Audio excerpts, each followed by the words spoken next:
कैसे हैं आप सब? क्या आपने कभी सोचा है एक ही दुनिया में रहकर दो लोग डिफरेंट लाइफ क्यों जीते हैं? एक कॉन्फिडेंस के साथ आगे बढ़ता है, दूसरा फियर और डाउट में फंसा रहता है। क्या ये लक है, इंटेलिजेंस या फिर अपॉर्चुनिटीज या फिर कोई और चीज जो चुपके से तुम्हारे हर डिसीजन को शेप कर रही है? साइकोलॉजिस्ट्स और रिसर्चर्स सालों से एक पावरफुल बात कहते आए हैं, तुम्हारी लाइफ का बड़ा हिस्सा कंट्रोल करता है तुम्हारा subconscious mind. Doctor Joseph Murphy ने सबकॉन्शियस माइंड को एक हिडन क्रिएटिव सिस्टम बताया। माइंड का वो हिस्सा जो तुम्हारे थॉट्स और बिलीव्स पर कॉन्स्टेंटली रिएक्ट करता है। कॉन्शियस माइंड यानी आपका शऊर सोचता है, एनालाइज करता है, डिसीजंस लेता है, लेकिन सबकॉन्शियस माइंड यानी आपका लाशूर कुछ और ही करता है। ये तुम्हारे हैबिट्स चलाता है, इमोशनल रिएक्शंस कंट्रोल करता है और ऑटोमेटिक बिहेवियर को भी मैनेज करता है। मॉडर्न न्यूरोसाइंस भी ये चीज एडमिट करती है। रिसर्च बताती है कि ह्यूमन बिहेवियर का बड़ा पार्ट ऑटोमेटिक प्रोसेसिंग से होता है, यानी ब्रेन लर्नड पैटर्न्स को बिना कॉन्शियस एफर्ट के एग्जीक्यूट करता है। इसीलिए तुम कार ड्राइव करते हुए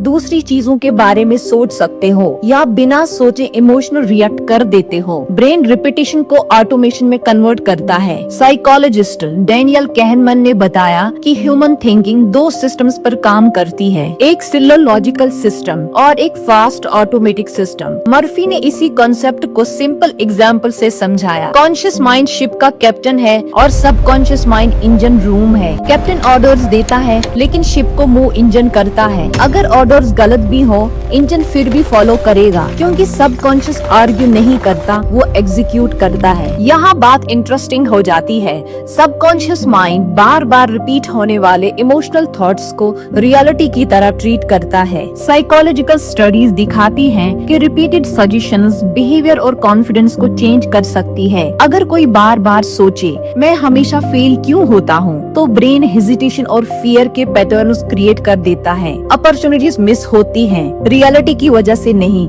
एक्सपेक्टेशंस की वजह से। मर्फी कहते हैं हर थॉट एक सीड की तरह होता है और सबकॉन्शियस वही ग्रो करता है जो बार बार बोया जाएगा। क्या आपने कभी हैबिट चेंज करने की कोशिश की है कि आज से मैं खूब पढ़ाई करूंगी, आज से मैं रोज जिम जाऊंगा या आज से मैं कम खाना खाऊंगा? मोटिवेशन कुछ दिन रहती है फिर खत्म। बिहेवियरल रिसर्च बताती है क्यों हैबिट्स ब्रेन की ऑटोमेटिक सिस्टम में स्टोर होते हैं जो एनर्जी बचाने के लिए डिजाइन हुए हैं। एक बार पैटर्न बन गया तो वो कॉन्शियस इंटेंशन से तेज एक्टिवेट होता है। इसीलिए कोई कॉन्शियसली कॉन्फिडेंट बनना चाहता है लेकिन ऑटोमेटिकली नर्वस फील करता है। प्रॉब्लम डिसिप्लिन की नहीं, प्रॉब्लम ओल्ड मेंटल प्रोग्राम्स की है। अच्छी खबर ये है जिस मैकेनिज्म ने लिमिटिंग हैबिट्स बनाए वही एम्पावरिंग हैबिट्स भी बना सकता है। मर्फी ने इस प्रोसेस को ऑटो सजेशन कहा, यानी कॉन्शियसली आइडियाज को रिपीट करना जब तक सबकॉन्शियस माइंड उन्हें एक्सेप्ट न कर ले। मॉडर्न साइकोलॉजी कहती है रिपीटिशन और इमोशन मिलकर न्यूरल पैथवेज को ग्रेजुअली रिवायर करते हैं। एथलीट्स विजुअलाइजेशन करते हैं, स्पीकर्स कॉन्फिडेंस रिहर्स करते हैं, थेरेपी रिपीटेड रिफ्रेमिंग यूज करती है। चेंज बिहेवियर फोर्स करने से नहीं, इनर इंस्ट्रक्शन चेंज करने से आता है। तुम्हारी लाइफ ओकेजनल डिसीजन से कम